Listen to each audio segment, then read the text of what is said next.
video is going to be a little bit different than other ones that I've done before, but I was given a review code for a new indie game called Ruffy and the Riverside, and I just kind of want to talk about it.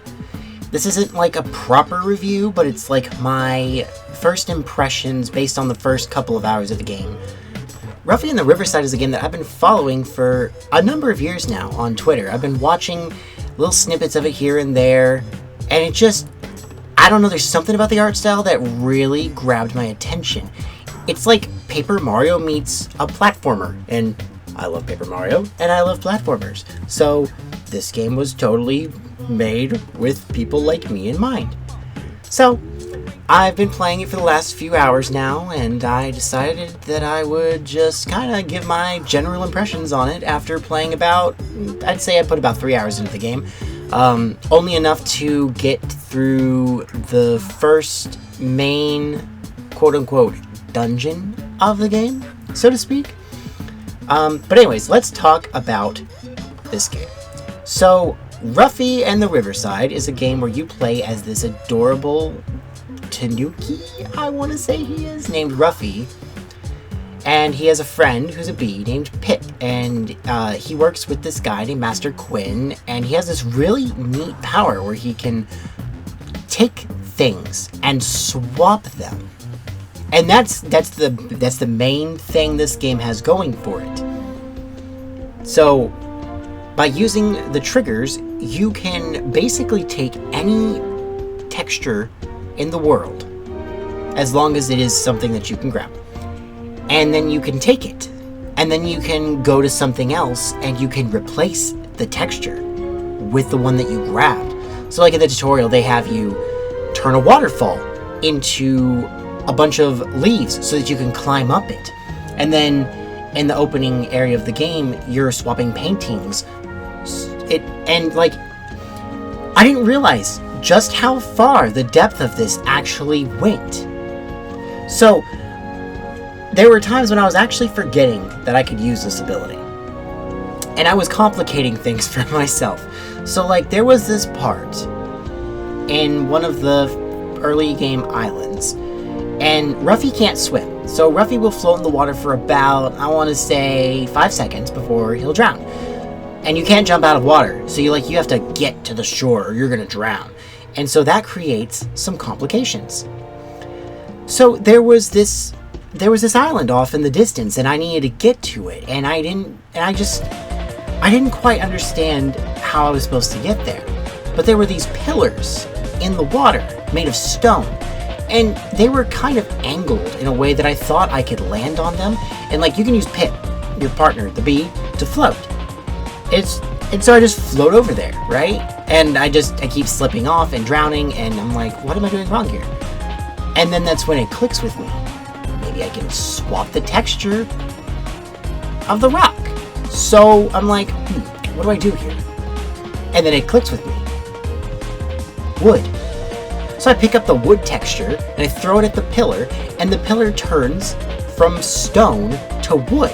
And then it falls over, and it lands in the water. And it creates a platform that I can walk on. So it makes getting across so much easier. And then there was this other one that had me stumped for a while on this one island where you have to go around and collect, I think it's 5 of these messages in a bottle. And there was this one off in the distance. Again, I didn't know what I was doing because I keep forgetting how much I need to rely on this cool swapping ability, right? So there was this pillar, and it had a wooden bridge on top of it. It was in water. So I'm thinking, oh, well, the rock pillars, maybe if I turn them into wood, they'll do what the other ones did, and they'll fall over and float. Well, that didn't work. So I was getting really confused, and then I was like, well, maybe I gotta do that, and then I gotta float over there and hit the box, and maybe that'll knock it out. Now I drowned. So then I'm like, well, what else can I do? Clearly you want to turn it into wood. That's what you're supposed to do, right? So what do I do? And then I realized I can replace the water texture.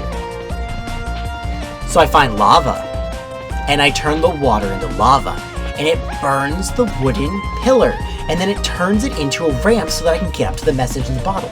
And that's the whole premise of this game. You can swap so much stuff around, and it really makes you think about stuff, and it's so cool, and I really like this gimmick. At first I was like, no, I don't know. But then the more that I did it, I was like, this is actually really cool, and it creates some really interesting puzzles. So, to get back to that point that I made earlier, I got to the first dungeon of the game, right? And in that dungeon, you have to create these paths for these rolling rocks so that they fall into the slots, and then they'll open up the next section of the dungeon, and you do that like 3 times. There's like 3 rooms, and then you do that, and then you get to the end. It's simple, but it makes you think, and you gotta find all these boxes that are scattered around the room, and you gotta swap them. And you gotta do it quickly too. And you gotta do it in rapid succession. Like, you can multi-lock, which is really cool. Using one of the other triggers, you can multi-lock onto things that you wanna throw your textures at. So it's really, you gotta really think about stuff, and it's a really brilliant puzzle platform, and I really enjoy it a lot. But I guess I should probably also talk about the story, because there is actually a story. I don't really know how the story goes past the first couple of hours, but so the game opens up with you later on in the game, apparently, and then after you do that puzzle that I mentioned, where you turn the waterfall into leaves and you climb up it, you rewind to like 3 weeks beforehand. And so this guy named Sir Elder, who's a mole, and he's one of the funniest characters in the game, I'm not even gonna lie to you, he requests that Ruffy go with him on an adventure, because I guess his master raised him and made a promise to Sir Elder that one day he would be able to use him to save the world from some impending doom of sorts. So Ruffy goes on this adventure, and at first it's pretty straightforward stuff until you get to a later part where you're harvesting these gemstones on an island. You have to power on a machine. So once you power it on, the stone is unearthed, but it comes at a price.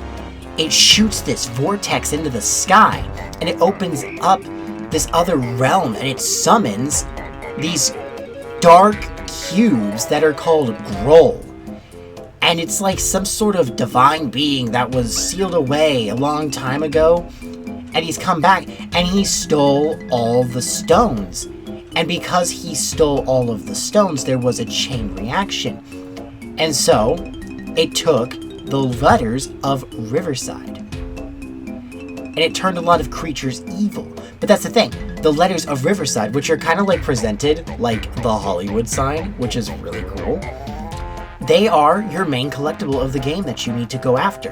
And that's as far as I went. I got the first letter, I got the R, by going through the first dungeon and collecting it. So you'll have to collect the letters that spell out Riverside. And that's your whole premise of the game, is that you are running around, going on this adventure, swapping things around, and there's side quests you can do too, and I did a number of them. There was this really interesting one with like a snake puzzle. So, you have to basically take these 4 boards that make up the shape of a snake, and you have to use the up and down arrows, swap them onto the wood to direct it up and down and make a complete shape of the snake. And there's a bunch of them apparently, and if you do a bunch of them, I guess it's gonna unlock this door in Riverside, which is really cool, because I want to know what's behind that. So obviously I'm going to look for all of these while I'm out on this adventure. And then there's this other one a little later on where you're at this little small river area, and there's a shark, and he's tormenting these little lizard people. So you got to do something about him to save them, otherwise you can't ride this bucket up like an elevator to get to a higher area. So what do? It's simple. You find this stone-shaped arch, and then you go back to the shark, and you throw it at the shark, and it turns the shark into stone, which kills it, and it falls in the water, and it's dead. And then the little lizard and frog people, or fish people, I don't really know what they are. They're cute, though. they come out and they're like, "Oh, thanks for saving us. That's really cool that you killed that shark for us. You could use our bucket as an elevator." And it's really cool. And there was this other one where there was like these arches that were shaped almost like magnets, and you have to knock one free by turning it into wood while it's in the ground. It's made out of stone. So that when you turn into wood, it bumps it free because it's like stuck with the pointed edges in the ground. So what you do is you'll pull it out, right? And then after that, you'll turn it back into metal. And it has like these magnetic attributes, and it pulls these locks off of this door. It's really cool. And then there's like this other one where you've got these shapes on these blocks. And depending on which shape you use, it will determine how high an elevator will go. And the highest level is actually up on the second floor. So you have to figure out how to get that box down to the ground level so that you can lower the elevator. And then you can use that shape to be able to ride the elevator all the way to the top. And that's how you get to that magnet puzzle with the lock. And it's just... it's so cool. Like, this is such a brilliant gimmick. And it goes a long way.